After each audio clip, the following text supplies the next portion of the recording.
Nick Bunker worked as an investigative reporter for the Liverpool Echo, and for 6 years he wrote for the Financial Times. He was an open scholar at King's College, Cambridge, where he won 2 university prizes. He has 2 graduate degrees from Columbia, where he studied under the late Professor Edward Said. While at Columbia, he began his travels around the U.S. For many years, he served as a board member, treasurer, and chairman of the trustees of the Freud Museum in London.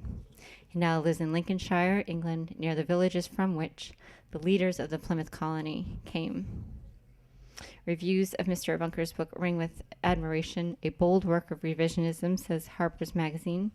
Publishers Weekly writes, Bunker has succeeded in writing a major history, unprecedented in its sweep of the Plymouth colony.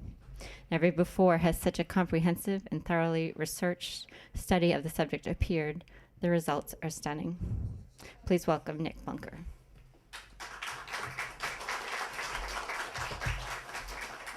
Right, thank you very much. Actually, the reviews don't all ring with admiration, but never mind. Well, I'm delighted to be here. I've been in the United States for about 10 days, and I'm going back tomorrow evening, hopefully as long as there are no volcanic ash clouds drifting across the British Isles. But anyway, I've been keeping in touch with things back home, and this afternoon, or this morning, I spoke to my publisher in London, a chap called Will Sulkin at the Bodley Head, which is the British arm of Random House. And he said, Nick, we've got some good news for you, we've got some bad news. And I said, and he said, which would you like to hear first? And I said, well, I'll have the good news first. And he said, well, the good news is we've had a very large order for 3 boxes of the books from the West Indies. Very large order from a bookstore in Kingston, Jamaica. And I said, that's fantastic. What's the bad news? He said, well, the bad news is they think you've written a biography of Bob Marley. And I said, well, it's obviously the book I should have written, Making Haste from Babylon, Reggae, the Pilgrims, and the Rastafarian Roots of Massachusetts. The first chapter would be No Wampum, No Cry. And the second chapter would be I Shot the Pilgrim. But enough of this. Now, it's very appropriate, and from my point of view, absolutely delightful to be here at the Harvard Bookstore, because I did spend quite a lot of time in this store while I was researching the book. I made 3 trips to New England for research, each one about 3 or 4 weeks in duration. And what I would do is I would work over in the Massachusetts Historical Society or the Boston Public Library or the Massachusetts Archives down in the south end of Boston. And then I would come over here in the evening to get something to eat and have a drink, and I would often come into the Harvard Bookstore. And there was one particular section of the Harvard Bookstore that I would tend to focus on, and it, strangely enough, is right here. You see just above the bookshelves there, you'll see Environment and Science, I think it says, or Environment and something. And the reason those shelves were important was because those are the shelves that have on them material related to the coastline of Massachusetts, to the wildlife and the natural history. And there were 2 books there that you'll find referred to in my notes, which were particularly important, oddly enough. One was a book by a man called Mark Burtness, who's a professor at Brown. It's a book called Atlantic Seashores, which is a fabulous book, which I used because it refers so heavily to the salt marshes. And the salt marshes of Massachusetts play a big part in Making Haste from Babylon towards the end.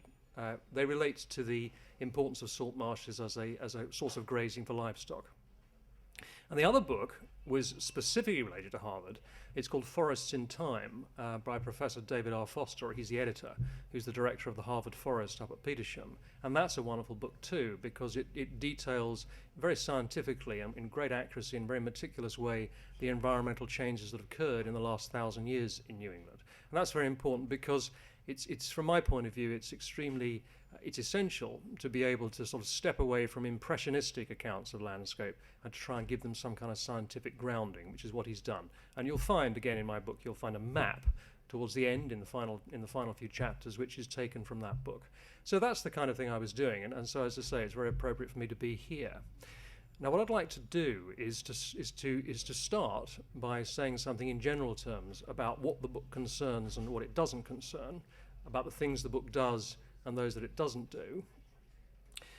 Then I'd like to go on to give a specific example from the book of the kind of thing that I've attempted to do by way of widening the narrative and archive sources available. That's concerning a particular episode in the book concerning the original departure of the Pilgrims from the coast of England in 1608. And then towards the end, I'd like to say something about the way the book is written, the style and structure of the book, which is something that's given rise to a bit of comment, because in some ways it's a little bit unusual. Now, in terms of what the book doesn't do, when I was up in Maine, I did a lot of work up in Maine. I met a chap called Dave Cook, who was a past president of the Maine Archaeological Society. He's a great expert on the canoe trails of Maine, which are the canoe carriers and the waterways and the routes followed by the Eastern Abenaki people of Maine. And he said to me, Nick, you'll have to be very careful, because if this turns out to be a revisionist exercise, you may make yourself unpopular, because people don't necessarily want to hear a revisionist account of the Pilgrims. And I said, well, to be frank, that's not really a relevant word. The book is not really revisionist because, quite frankly, in the last century or so, there have been great waves of interpretation and reinterpretation that have already crashed over the rocks of most events in colonial history. And so it's a bit hard to say there is any longer any kind of orthodoxy which you can revise. So it's not really revisionist in that sense.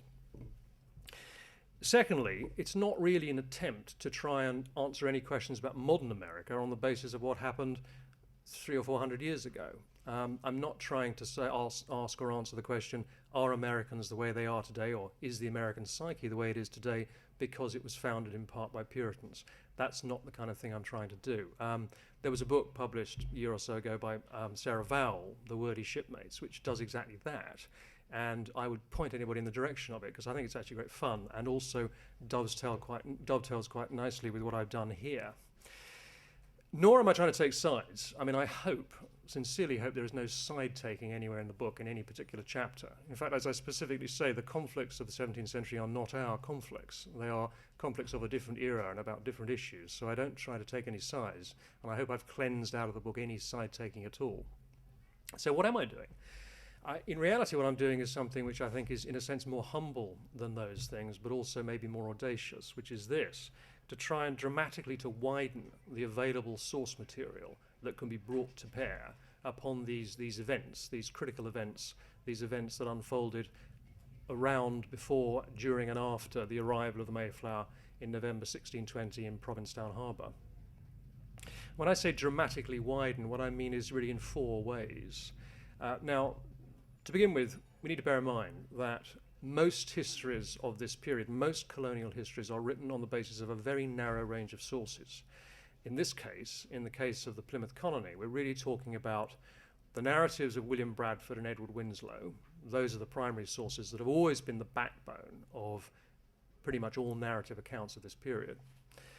Secondly, the work of Captain John Smith, because after he came back from Virginia, John Smith did write an enormous amount about North America, including New England, and his works are very important sources which are frequently used, and I have to say are actually pretty reliable in my opinion. There's also the work of Roger Williams, particularly his work about Native American language and Native American customs, which are frequently used, sometimes without attribution, but they are frequently used. And finally, there is the great journal of John Winthrop, which comes a bit later. These really are the sources which provide the backbone of most material.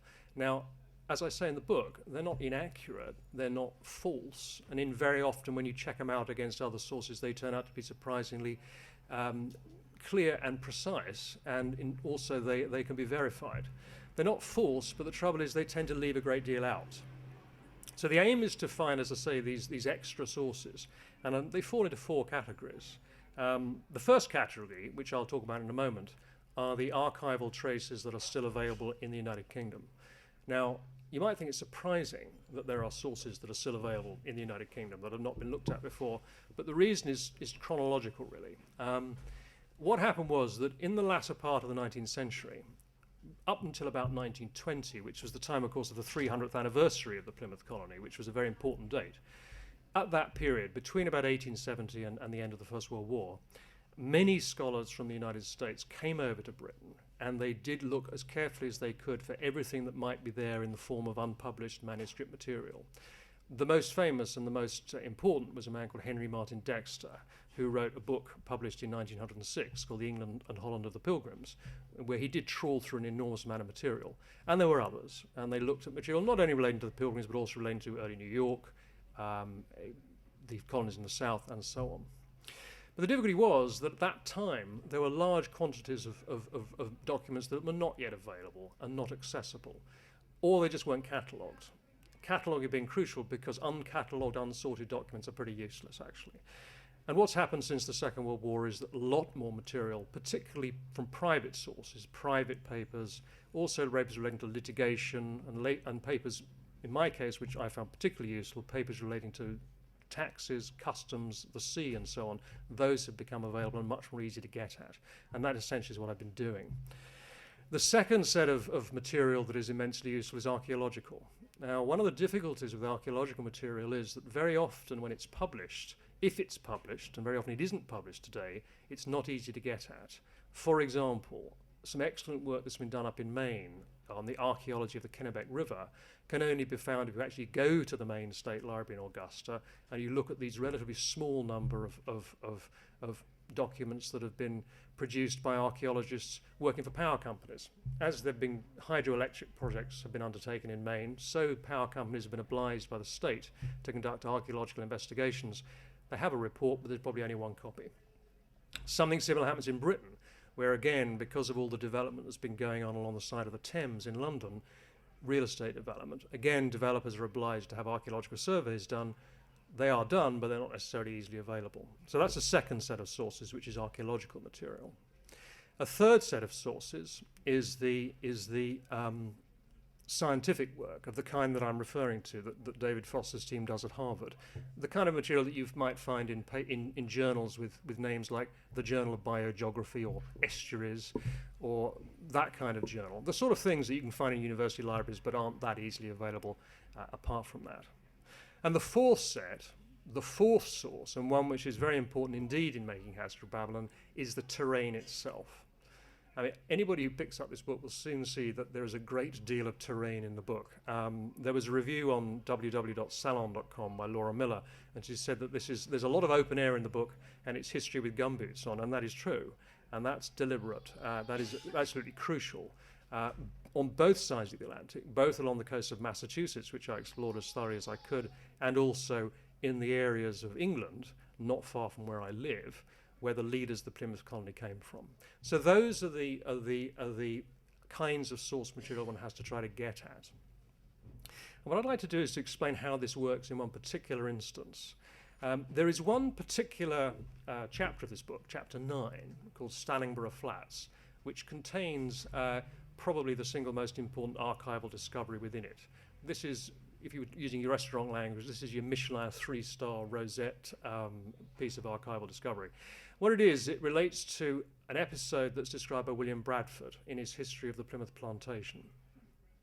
In that book, William Bradford describes an episode in 1608. He doesn't actually give the date, but it is 1608, on the coast of Lincolnshire, when 100-odd separatists, people who had come from villages in Lincolnshire and Nottinghamshire and so on, gathered to try and meet a Dutch ship that was going to carry them over to Amsterdam. And this is a very famous episode. I mean, you'll find it, for example, in Nathaniel Philbrick's book about the Mayflower. You'll find it referred to in a few sentences.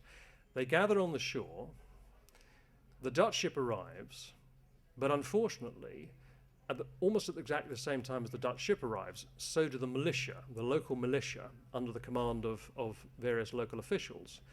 And while some of the menfolk among the separatists manage to make their escape, they get out to the Dutch ship on a rowing boat, most of them, women and children especially, are caught on the shore and arrested by the militia. Now, this is a very famous episode. Bradford doesn't give a date, and he doesn't give a precise location. He says it was between the towns of Hull and Grimsby, which are on the Humber estuary on the eastern coast of England. Now, when I first began work on this, I was very struck by a fact that something very odd about this, which is that there is no apparent archival support for this episode in the British public records.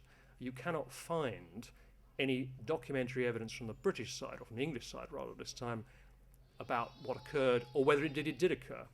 Now, Bradford wouldn't have made up an episode as extraordinary as this, but we need to bear in mind that it was very odd. Separatism, the creed of the Pilgrims, this creed whereby you wish to separate entirely from the Church of England and form your own independent Protestant congregation, was very, very rare. And it was exceptionally rare for groups of 50 or 100 people to gather on the coast of Lincolnshire and try and sail across the North Sea on a Dutch ship. Very, very rare indeed. So why does no documentary trace survive? Now, I formed a hypothesis pretty early on, which was this. Now, in England at the time, the executive government was the Privy Council which reported directly to the king. He was nominally the chair of the Privy Council, but normally didn't attend the meetings, and it would meet every couple of weeks. And Bradford refers to the fact, in passing, that what he called the Lords of the Council became involved in this affair. Now, at the time, the way it worked was that in the southern part of England, the Privy Council dealt with these matters, but in the north of England, they delegated their conduct of affairs to a thing called the Council of the North, which was a kind of subsidiary council based in York, whose records were all completely destroyed during the English Civil War. So I assumed that the reason why we can't find documentary evidence for this episode in England was because they'd all been destroyed with the Council of the North. But that really wasn't a terribly convincing explanation, actually, because in fact these events occurred on the south side of the Humber. In other words, they were within the south. So what I did was, at a certain point, I went to the National Archives in London, where I did a lot of the work, and instead of using the catalogue, which doesn't make any reference to this affair, I simply went to the microfilms and trawled through them from beginning to end, through the years 1607 and 1608, which is quite a long job, but not impossible. And after 3 or 4 hours of doing this, and as I'm sure you know if you've used microfilm, it can be extremely tiring and very irritating. You can very easily miss things. After about 3 hours, suddenly I saw a reference to a place called Stallingborough. Now, this immediately caught my interest because I had already studied the coastline of Lincolnshire in the area concerned in some detail, and I knew there was a place called Stallingborough Haven, which was in pretty much the right spot. And if you have a copy of Making Haste from Babylon, you will find the Stallingborough Depositions. These are a set of depositions, that's what I'd found, which are in the National Archives in London. There's a little picture of them there. And we've actually got them on the Alfred A. Knopf website. If you type in www.knopfdoubleday.com and go and / Making Haste from Babylon, you will find them. And what they are is the original depositions that were taken. It is indeed the case. The militia had arrested the separatists, exactly as William Bradford described it. The militia had arrived, they had arrested the separatists, they carted them off down the road to Grimsby, which is the nearest town, where they were pulled up in front of 2 justices of the peace, the principal one being a man called Thomas Hatcliffe, and he signed the depositions. And the depositions record the interrogations of the individuals concerned. And it soon becomes clear why they've not been noticed before. It's because the spellings of the names were so odd.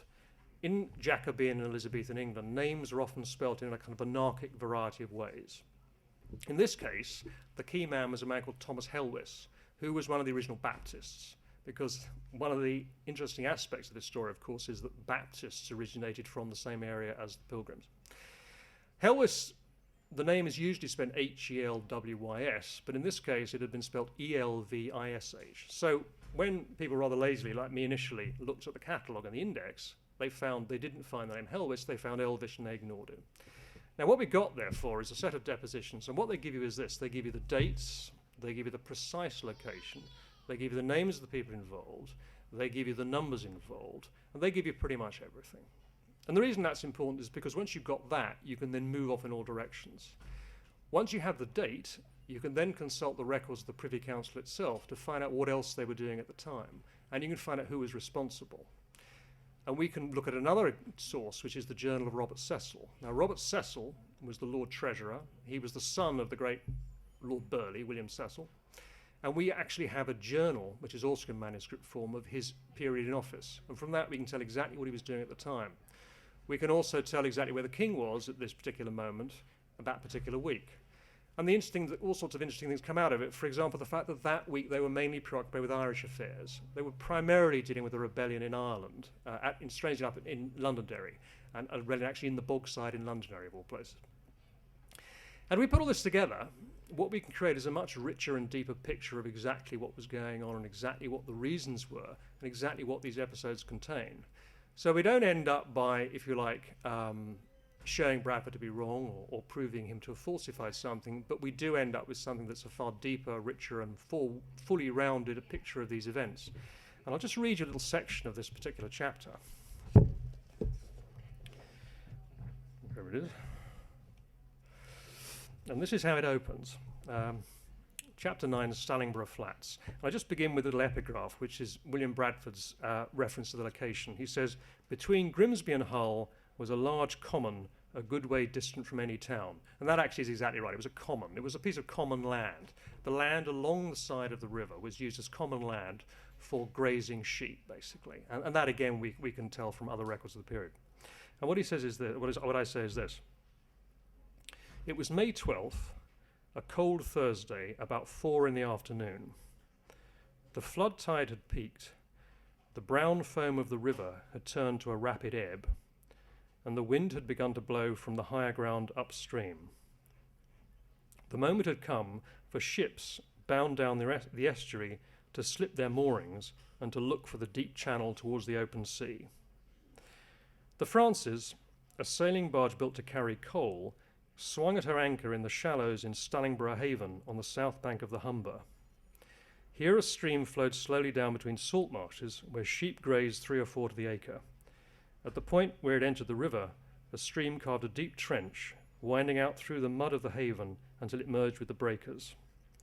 On the mud, churned into rust-coloured puddles like dung beside a cattle trough, an onlooker would have seen black and white wading birds picking out cockles with their long beaks. Now, every single detail in that is entirely authentic. It can be taken by, first of all, combining William Bradford's account with the account in the Depositions. That gives you the date, it gives you the tidal conditions, it gives you the place where it occurred. The name of the barge, the Francis, comes from the Depositions, but we can also go to what are known as the port books of Hull, which are just up the coast, which is where she was based, that particular ship. And we can find out how big she was, we can find out what she used to do, and what she used to do was sail up and down the coast, taking coal from Newcastle to London. London having a huge demand for household coal that particular year, because that year the winter had been extremely cold. And we've also got the place itself, where we can go, where I've been, obviously many times. And again, we can be entirely accurate about it, because even the birds do indeed, black and white wading birds, lapwings, do indeed inhabit that particular area of coast. And they must have done for a very long time, because that particular area of the coast is actually known locally as Pyewipe Flats. And Pyewipe is the Lincolnshire dialect word for a lapwing. So basically everything can be reconstructed in this way. And that's really what the book is really all about trying to do, trying to reconstruct these things in as rich and as deep a way as possible and make them as vivid as possible, but all on an entirely authentic basis, not on the basis of kind of speculation or conjecture. But it's also about fitting them into a wider context. Now, I mentioned a moment ago the Irish dimension of this, and that's something which I'm very enthusiastic about, but nobody in Britain's really noticed very much. But maybe people will notice it more in this area for obvious reasons. All of this happened at the same time as something else. The Pilgrims we remember as radical Protestants, Puritans, who were fleeing from James I. But there was another group of people who were fleeing from James I, who were of completely the opposite persuasion. That is to say, the Irish earls from Ulster. It is quite remarkable that one of the most famous episodes of Irish history, that is to say the flight of the earls, occurred at exactly the same time as the flight of the Pilgrims. If you recall, and it's something which, as I say in the book, is familiar to the Irish, but not necessarily everybody else, there were 2 Irish earls, the Earl of Tyrone and the Earl of Tyrconnell. And in the latter part of 1607, they fled from Ireland in exactly the same way. They fled from Lough Swilly, which is in Donegal, near to Londonderry. Of course, they went to Rome. But there is an account of the flight of the earls from Ulster, which is very similar, oddly enough, to the account that Bradford gives of the flight of the Pilgrims from Lincolnshire. In the case of the Pilgrims from Lincolnshire, William Bradford describes the departure and how they sailed across the North Sea, how they very nearly got lost, how they got pushed off course by a storm. They thought at one stage they were going to end up in Norway. And of course, they prayed for assistance, they prayed for guidance, they prayed for salvation until eventually the weather cleared and they finally managed to make it into Amsterdam after 2 weeks.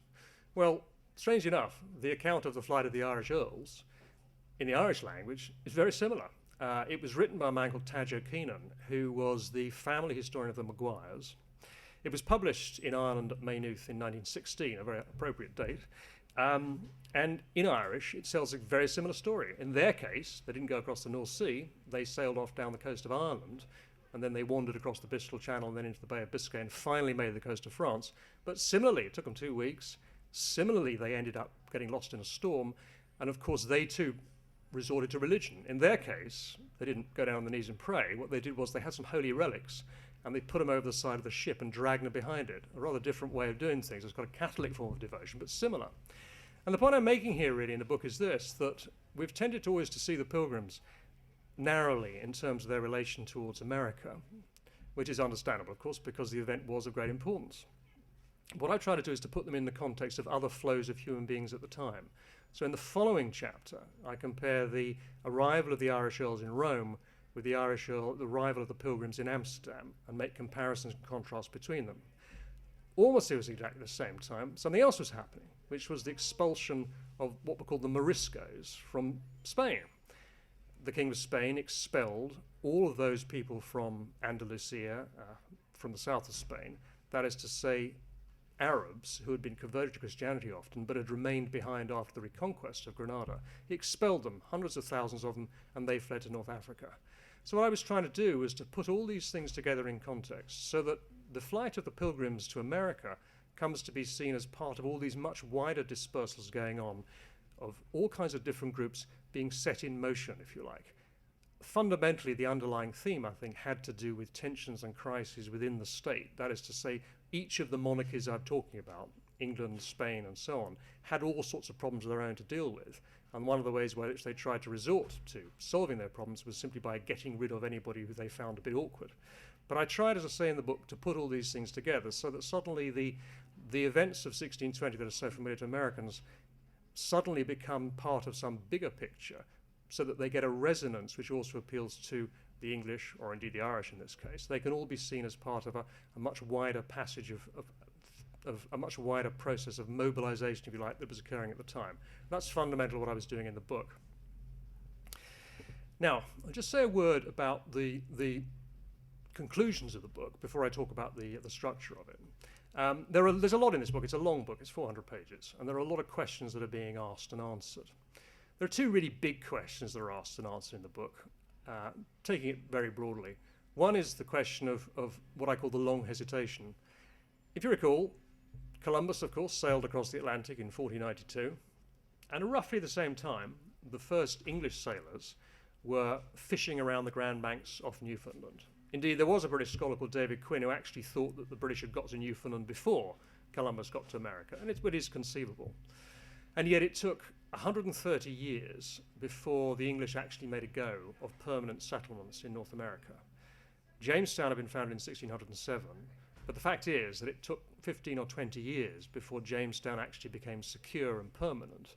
It suffered terribly from loss of life in its early years. It was shaky financially. It was riven, the Virginia Company at home in London was riven with all kinds of conflicts and schisms. And eventually it had to be taken over by the state and dissolved and reconstituted. So it took a long time. So the question is, why was there this long hesitation? Why did it take so long for the English to become committed to North American colonization? And to get at that question, you have to talk, as I do in the book, a great deal about politics, about economics. You have to ask why it was that there was a whole set of incentives that suddenly came together in the 1620s.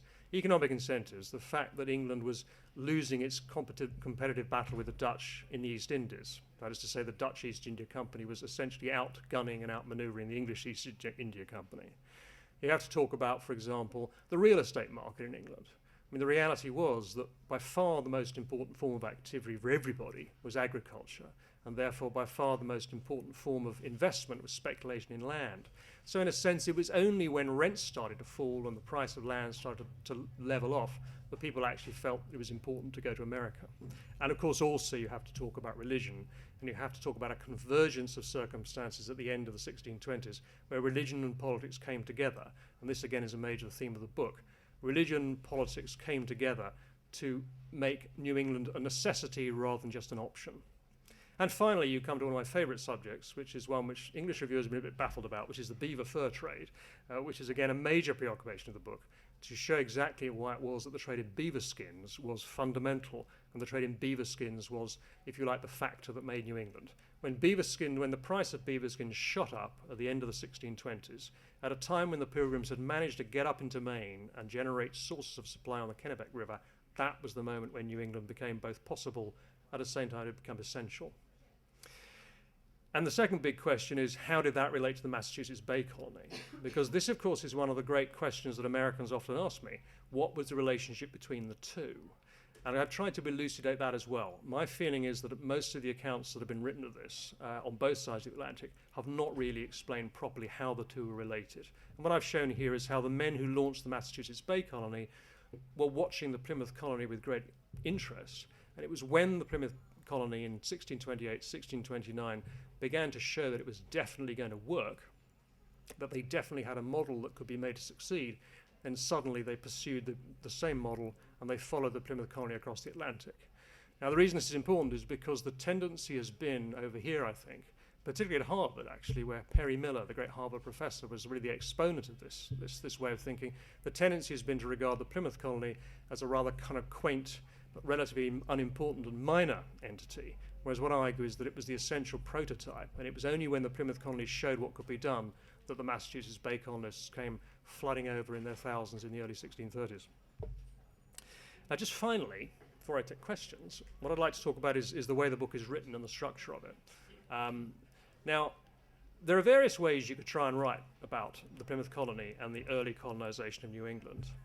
You could try to write a very straightforward narrative history, starting at 1610 or 1615 or wherever you want to start, and finishing off in 1630 or 1640 or wherever you want to stop.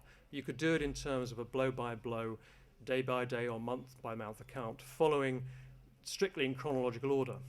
The trouble with that is you have your problem, which is that the sources which I described earlier, the narrative sources, Winslow, Bradford and so on, leave such an enormous amount out.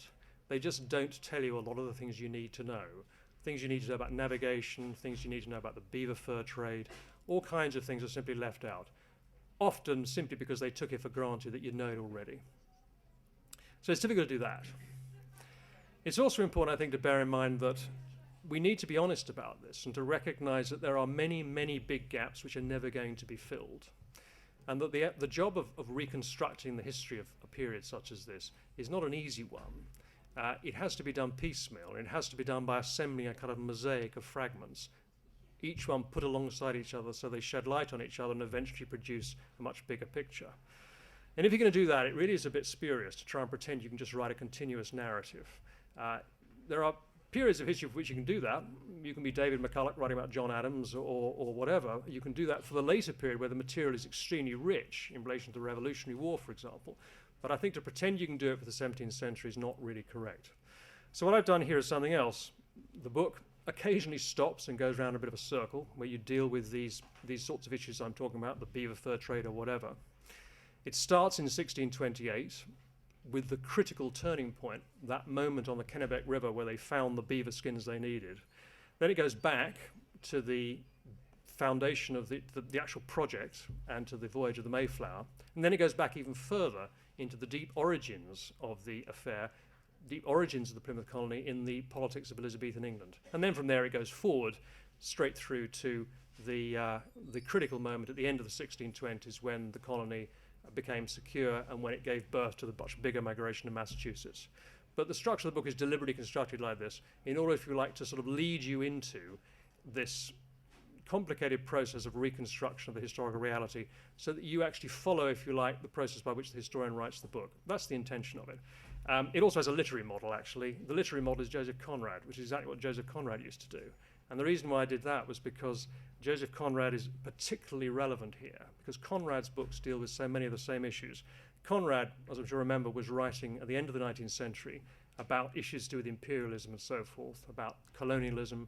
He was writing about the interplay between ideology, religion, history, politics, the sea. And it seemed to me appropriate to use a kind of Conradian model in writing the book. Now, that's really all I was going to say, except to thank the Harvard Bookstore again, and I'd be delighted to take any questions at all. Because the case of Stephen Hopkins is particularly interesting because of the Virginia connections. Now, I think it's quite important to recognize that I don't see Virginia and the Plymouth colonies being opposed to each other in any way. I mean, the Plymouth colonists wanted Virginia to succeed. Virginia colonists wanted Plymouth colony to succeed, because if both succeeded, there was much more chance of getting a very flourishing oceanic traffic going on, because both sides, both colonies, needed to have as many ships as possible visiting. And the critical problem for them initially was not enough ships were coming across the Atlantic. If you look at the English customs records, which are very important for this, you'll find that the number of ships coming over in 1617, 1618 was maybe only half a dozen a year. And of course that was dangerous, because if you didn't have lots of ships coming over, then there was a danger that you would not be able to get the supplies you needed. So I think the Hopkins story is a very important one. But as I say, I decided not to do with it because Caleb Johnson has done a fabulous job in it as well. No, I was brought to by William Bradford, because Bradford, I mean, obviously, yes, some of the most important sources are the Dutch sources, particularly those that were found in the notarial records in Amsterdam, which do record the Dutch trade in great detail. There was a book written called The Prehistory, I think, of New Netherland, which was done in like the 50s, which has a lot of material on that. But I was actually by Bradford, because what happens in Bradford's narrative is when you get to a certain date, 1626, because he arranges the history of the Plymouth plantation by years, and when you get to 1626, 1627, suddenly you come upon lots and lots of references to the beaver fur trade, and it makes it very clear that that was the turning point. Now the problem is that in England itself, the available sources about the fur trade appeared to be very, very limited. I mean, virtually nothing. I mean, nothing has been written about it in England. A lot has been written about the Netherlands, of course, as you say, about the New Netherland trade, but virtually nothing in the UK. Also, a lot has been written about the French fur trade because of Champlain, the huge documentation of Champlain. Now, what happened in my case was that I was very fortunate to find a book by a French author, a man called Bernard Allaire. He was a French-Canadian author, and he wrote an excellent book about the French-Canadian fur trade using the notarial records from France. To show how the price of beaver felts changed. So what I thought to myself was, well, maybe there's a way we can find something similar in England. And what I did was I thought, well, probably the best source would be wardrobe accounts. That is to say, the wardrobe accounts of the king, because they will show the purchase of beaver hats. And we might be able to chart the movement of beaver fur prices. And that's what I did, basically. I went for wardrobe accounts. And once I had the wardrobe accounts of James I, actually it was Charles I, his son, once I had those, and we had the names of the haberdashers and some idea about how the price moved, then from there I could sort of reconstruct it. But the beaver fur trade is in England is something which prior to this book has hardly been written at all. All the material, as you rightly say, has been Dutch or French, and most of it is very rich. What I also used here was the customs records. The English customs records, what I call the port books, are very, very comprehensive. There are 1,500 of them that survived from the reign of James I, and this is probably the first book that uses them in real detail for this kind of thing, and they show the movements of beaver skins. And then what you do is you have to take all the things I described and match them up with what William Bradford says, and then you end up with something that's quite comprehensive. And then you go back to the Dutch sources or the French sources and see how they compare with those two. So it's quite a long process, but it ended up reasonably clear. Well, of course, eventually the English attacked the Dutch, but that was the other way around. But yes, of course. I mean, and what the Dutch attempted to do basically was to fob the Plymouth colonists off by feeding them a bit of beaver fur. But the reason why the English went up the Kennebec River was precisely because the Dutch were on the Hudson, the French were on the St. Lawrence, and the Kennebec provided a space between the two. But the really big conflict was with the French, not the Dutch. The English really did fight a war with the French, and of course, and between 1629 and 1632, the English actually occupied Quebec. So it was really the French that were the public enemy, if you like. We talk about two different instances. One was 1608 when they fled from England to go to Holland, and then 1620 when they go over to America. In 1618, when James I was asked to give his approval, he said yes. And I think the reason for that was simply by that stage, separatism was not really a big threat in England. I mean, separatism had receded out of the picture. It simply wasn't a major issue. There just weren't very many separatists making trouble in England. And James I felt really secure about that. But also it's because they had a value. You see, 1618, the first problem was the Virginia colony was in trouble. Jamestown simply wasn't performing. The number of colonists wasn't adequate. And the men who ran the Virginia colony, the men who ran Jamestown from London, needed reinforcements. Second point was that in 1618, James I had recently had to change his administration. He had appointed a whole series of new ministers at the beginning of 1618, most of whom were navalists. They were men who were committed to naval grand strategy. And they saw New England, as far as I can see, this is my interpretation, but I think it's about as accurate as you can get, they saw New England as essential for naval bases and for naval stores. And so they were quite happy to say to the Pilgrims, off you go. Plus, of course, also their rivals with the Dutch. There were rivalries with the Dutch. And so if the Pilgrims were going to do what they originally intended, which was to land on the Hudson River, then it was a way, if you like, of stealing a march on the Dutch. And there was a final incentive, which of course was the Northwest Passage. The men who ran the Virginia Company, particularly a man called Sir John Wolstenholme, who was one of James I's advisors, honestly believed, and this was not unreasonable really, that you could find a way to the Pacific via the Hudson River and the Great Lakes. And again, therefore, it was important to position Englishmen in what they called the northern parts of Virginia, in order again to prevent the Dutch or the French from forestalling us, we English, shall we say, from finding that Northwest Passage route. So those are the kind of reasons.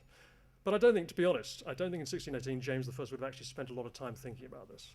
I think he just gave it his blessing and went off to do something else. The title comes from, it's a quotation.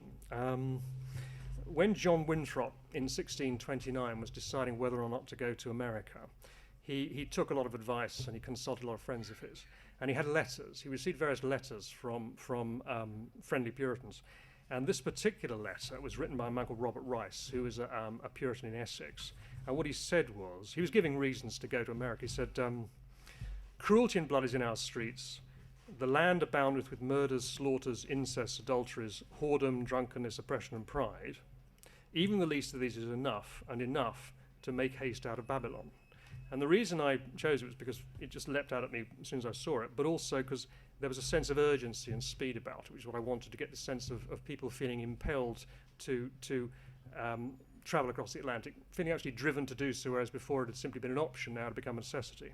But in fact, that quotation actually, by Rice comments actually they come originally, he's quoting from the book of Jeremiah. I think it's Jeremiah chapter 53, which uses the same language. And of course, it's comparing the captivity of the Israelites. What Rice essentially is doing is comparing the captivity of the Israelites in Babylon to the captivity, as he saw it, of the Puritans in England. So that's ultimately where it comes from. Well, yeah, this is one of those things. It's like things that our nation's being divided by a common language. And the reason I put right at the beginning, there's an author's note which explains the way I use the term. If you're writing about this in England, then we think of Puritans and Puritanism as being a religious movement with a political dimension that came into being in the mid-1560s as a protest against Elizabeth I's way of running the church, and then ended totally in the early 1660s because of the defeat of Puritanism with the restoration of Charles II. And then in England, Puritanism stops at that point. Now, from an English point of view, Puritanism is this, as I say, this religious movement with political overtones. And we would see separatists as being a kind of subgroup within Puritanism.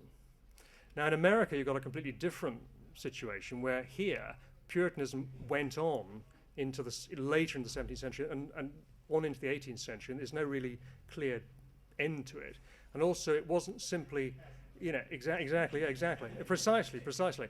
And for Americans, of course, particularly in New England, it's very important to tell the difference between the Plymouth colonists on the one hand and the Massachusetts Bay Colony on the other, because different things happen in each place. So from an American point of view, you want to draw a difference between the Puritans of Boston and the separatists of Plymouth. Whereas from an English point of view, we would simply see them as being, the separatists as being the kind of like cutting edge of Puritanism, a subgroup within it, and just the most radical element. Now, the trouble with this is it's a bit hard to use the language without, if you like, confusing somebody. So what I've done at the beginning of the book is explain exactly how I use the term. But I know it can be a bit confusing, yes.